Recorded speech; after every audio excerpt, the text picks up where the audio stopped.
Salut et bienvenue dans Blessing TV. Les enfants ont besoin de protection parce qu'ils sont physiquement, mentalement et émotionnellement immatures et incapables de se protéger convenablement par eux-mêmes.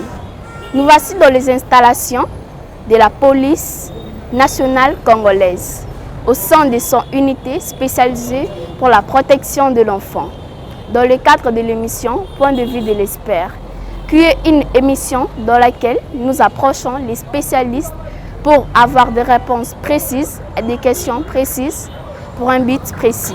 Et donc, nous avons l'honneur de recevoir une dame aussi importante que nous allons découvrir tout à l'heure pour parler du rôle de cette police dans la protection de l'enfant. Bonjour madame. Bonjour. C'est un plaisir pour nous de vous recevoir dans notre émission Point de vue de l'expert pour parler du rôle de votre police dans la protection de l'enfant. Pouvez-vous vous présenter? Merci beaucoup. Diplômé d'état-major Mimi Kela-Mondele. Je suis commandant d'une unité spécialisée qui s'occupe de la protection de l'enfant et de lutte contre toute forme de violence basée sur le genre pour toute la ville de Kinshasa. Ok, merci. Depuis combien de temps êtes-vous à la tête de cette unité? Ça fera pratiquement 5 ans et je veux vers ma sixième année. Donc je suis une expérience pour cette unité dans la ville de Kinshasa parce que c'est pour la première fois que cette unité a été vraiment l'unité est créée, et bien avant illégalement l'unité existait déjà parce qu'il y avait déjà des actions pour cette unité, mais d'une manière officielle à partir de la réforme de la police, cette unité est créée déjà au mois en 2014 à partir de la réforme de la police. Ok, merci. Quel est le rôle concret de quelle est la mission concrète de cette unité? La mission de cette unité, c'est d'abord, premièrement, c'est pour faire respecter cette loi ici que j'ai à ma main, la loi numéro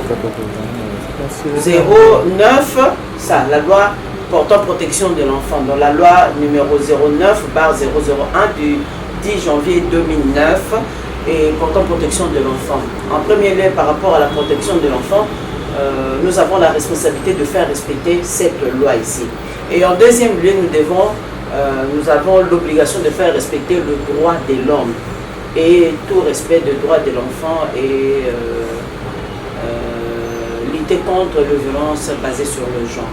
Qui dit violence basée sur le genre, nous avons toute forme de violence. Il y a le viol, la violence sexuelle, il y a de violences à l'égard de l'enfant, il y a des violences à l'égard de la femme et pourquoi pas à l'égard de l'homme, parce que là on parle de violence basée sur le genre. Ok, merci. Mais apparemment, vous n'êtes pas assez connu de la population. Je peux dire oui, tout comme non, parce que si aujourd'hui vous êtes chez nous ici à nos bureaux, ça veut dire que vous avez déjà entendu parler de l'unité de la protection de l'enfant. L'unité est connue, mais on ne peut pas dire en général, mais l'unité est connue et puis nous sommes toujours en train de faire de tout notre mieux pour qu'on puisse nous connaître davantage. C'est souvent à cause de ça que nous faisons des sensibilisations et aujourd'hui j'ai accepté de vous recevoir parce que ça fait partie de la sensibilisation pour faire connaître notre unité. Il y a des bureaux dans toutes les communes ou seulement ici sur le bureau? Nous avons des bureaux, on ne peut pas dire dans toutes nos communes, mais au moins nous sommes représentés à partir d'ici. C'est progressif que cela va arriver. Donc à partir des districts, dans ce qu'on appelle le commissariat urbain, nous avons déjà l'installation de nos unités et c'est représenté. Donc ça va aller progressivement jusqu'à descendre au niveau des quartiers.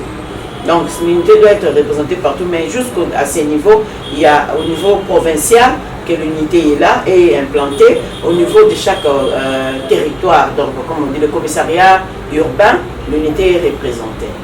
Et nous sommes toujours en train de continuer parce que là nous sommes en train d'installer des bureaux relais qui va permettre à ce que la police travaille en collaboration avec les services sociaux. Les services sociaux permettra à ce que à chaque fois qu'il y a besoin d'une assistance sociale, donc on recourt juste au bureau d'à côté, ça veut dire le bureau qui va travailler en collaboration avec le bureau de la police.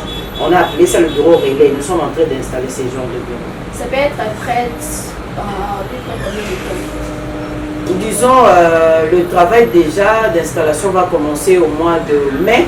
Donc ça veut dire l'installation des bureaux. Et puis déjà, avant la fin de l'année, il y aura déjà la présence de ces bureaux dans le quartier. Merci. Mais comment reconnaître vos agents sur le terrain, les policiers sur le terrain? Tout à l'heure, je veux vous montrer les symboles qui montrent la représentation de notre unité. Nous avons notre tenue. En premier lieu, nous sommes des policiers. Donc nous portons la tenue bleue que porte tout le policier. Et en deuxième lieu, il y a notre gilet distinctif que nous portons. Ces gilets a une mention Stop Violence. Si vous retrouvez devant un policier qui porte cette tenue avec cette mention, ça veut dire qu'il fait partie de notre unité spécialisée de la protection de l'enfant et des luttes contre les violences basées sur le genre. Donc ça, c'est notre gilet distinctif. C'est ce qui nous différencie avec les autres services. Et comme vous voyez, le PCR, vous le reconnaissez facilement avec leur gilet, soit vert, soit orange. Et avec nous, là, c'est gilet noir avec mention Stop Violence. Est-ce que vous avez déjà des résultats positifs déjà enregistrés? Oui, nous avons des résultats par le fait déjà qu'il y a des plaintes que nous recevons chaque jour, soit des enfants qui viennent porter plainte pour des infractions commises à leur égard. Nous recevons des cas des élèves qui parfois se présentent pour porter plainte contre leurs enseignants par rapport à certains comportements qui ne sont pas acceptables. Nous recevons des plaintes des enfants contre leurs parents. Donc ça veut dire déjà que c'est positif pour nous. C'est pour cela que je t'ai dit qu'il y a certains cas déjà que nous recevons à partir de... Il y a même des appels. Moi, il m'arrive parfois de recevoir des appels des enfants ou bien de femmes à partir de la maison pour dire qu'ici, là, on a un tel problème, ici, là, donc ça veut dire que l'unité est connue et nous allons progressivement aller avec jusqu'au plus bas pour permettre l'accessibilité. Merci. Vous êtes là pour la protection de l'enfant contre toute forme de maltraitance, mais on continue de voir les enfants à la rue en train de mendier, de vendre ou autre chose.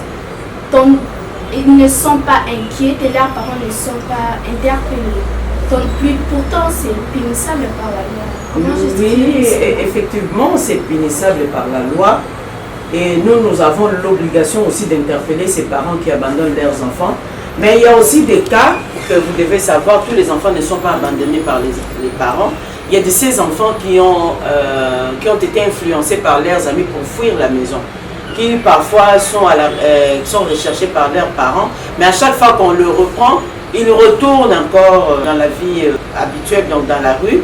Alors, pour ce genre de cas, si l'enfant vient ici se présenter pour dire que j'ai été chassé par mes parents, en ce moment-là, on va interpeller. Donc, c'est pour juste dire qu'à chaque fois qu'il y aura une situation comme ça, si par exemple toi tu connais une situation où les enfants sont chassés de la maison par leurs parents, tu dénonces. Parce que ce qui est important, c'est avoir la dénonciation, soit de parents, soit de certains enfants comme toi. Tu dénonces un cas où tu vois le parent en train de chasser leurs enfants et les enfants à la rue. En ce moment-là, on va interpeller ses parents. Donc il est juste question de nous informer parce que la police ne peut pas être au courant d'une situation si ce n'est pas dénoncé. Oui, vous pouvez peut-être me dire qu'on connaît tous sur le boulevard qu'il y a des enfants. Oui, tous ces enfants ne sont pas enfants chassés de la maison ici. Il y a beaucoup de cas, il y a beaucoup de justifications. Il y a des enfants qui proviennent des différentes provinces. Ils proviennent des différentes provinces suite à des situations un peu compliquées et ils se retrouvent ici sans parents. Et ils ne se présentent pas aussi à la police. Une fois que ces enfants-là se présentent à la police, on va le mettre à la disposition de notre social. Et le social va leur prendre en charge parce qu'il y a des orphelinats, il y a des maisons où on peut descendre, où on peut récupérer les enfants.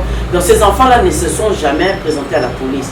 Je crois qu'avec toi, on aura le temps, puisque tu te soucies de tes amis, on aura le temps de faire des campagnes de sensibilisation pour aller vers ces enfants-là, essayer de changer pour connaître la situation de l'un parmi eux et ils vont te présenter leur situation. Donc ça serait mieux, comme ça tu seras au courant de chaque cas de ces enfants. Vous avez déjà récupéré certains nombres d'enfants, vous avez amené dans les orphelinats. Est-ce que les orphelinats, là, ils sont très bien pris en charge? c'est là où il y a des difficultés. C'est là où il y a la responsabilité aussi, notre responsabilité en tant que l'État. Il y a des orphelinats, oui. Il n'y a pas longtemps, c'était le 25 novembre de l'année passée, nous avons eu à faire la sensibilisation et on a fait des descentes vers les orphelinats, vers le centre de récupération. On a trouvé aussi des failles.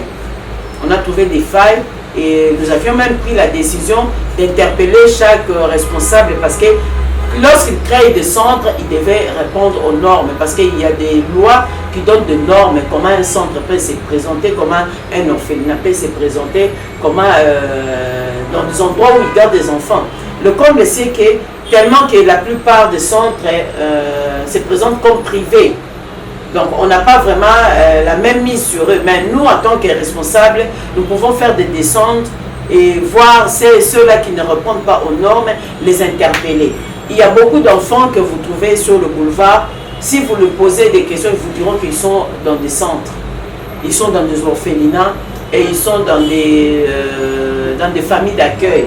Mais le problème, c'est que quand la prise en charge n'est pas bonne, parfois ils descendent pour aller mendier et puis finalement rentrer pour dormir. Or, nous, on n'a pas besoin de ces centres-là qui attendent des enfants que pour dormir, non. On a besoin de centres qui vont récupérer des enfants, qui vont encadrer les enfants et qui vont fermer. Donc, je ne sais pas te dire trop. Moi, je me limite à mon travail qui est de recadrer, peut-être ou bien d'encadrer les enfants et puis interpeller ces centres-là qui ne font pas bien leur travail.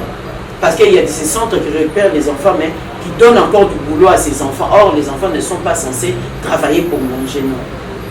Quand ils sont repris dans des centres, c'est pour être rééduqués. Il faut que le centre envoie ses enfants à l'école. Il faut que ces enfants soient récupérés totalement.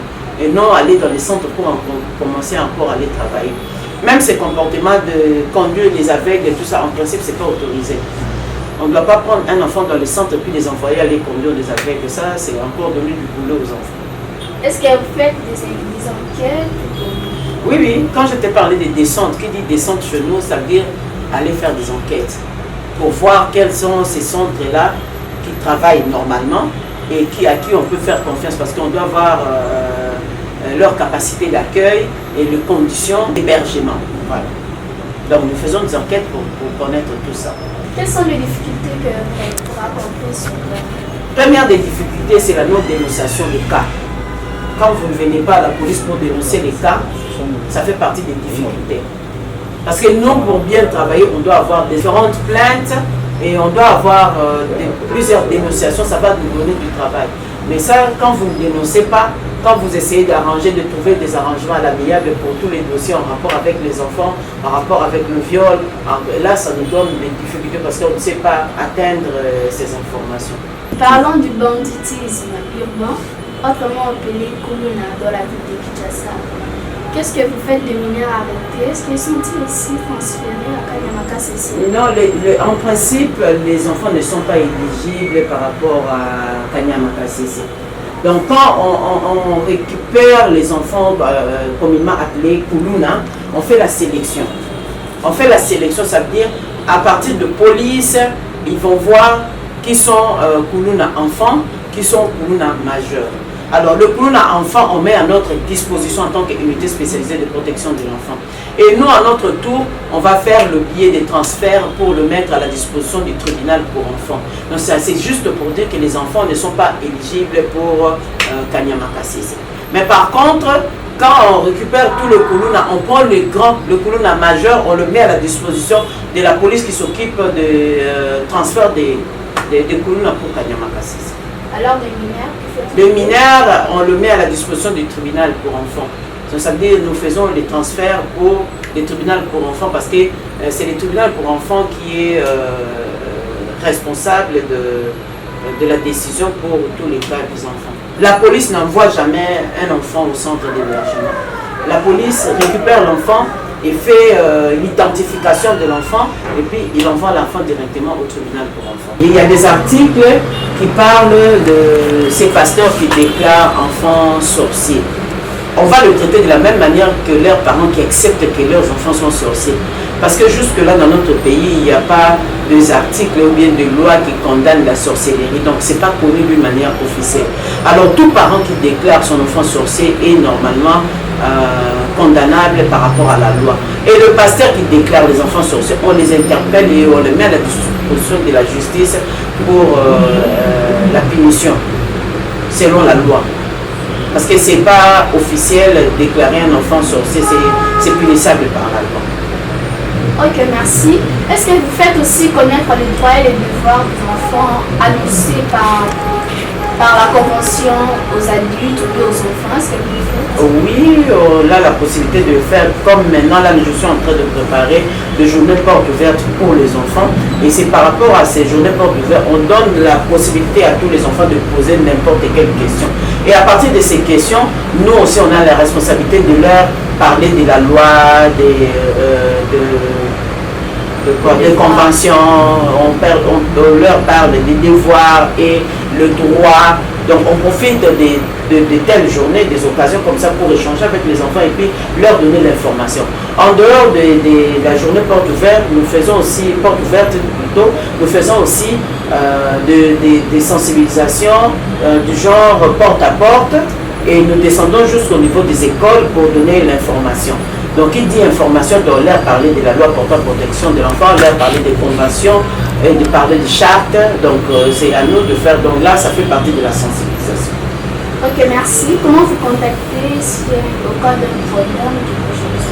Bon, jusqu'à preuve du contraire, on n'a pas un numéro vert, mais je donne parfois mon contact personnel et puis il y a beaucoup de contacts que je pourrais peut-être vous passer sur la liste, ça veut dire le contact de tous les commandants qui sont dans des différents secteurs qui peuvent facilement aider en cas d'appel, en cas de... Mais pour mon numéro, je peux passer le 081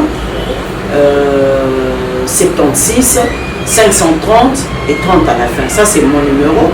Et je vous passerai la liste que vous allez faire défiler sur vos écrans, mais je répète, pour mon numéro c'est les 081 76 530 et 30, et pour les autres numéros ça va défiler au cours de l'émission. Voilà.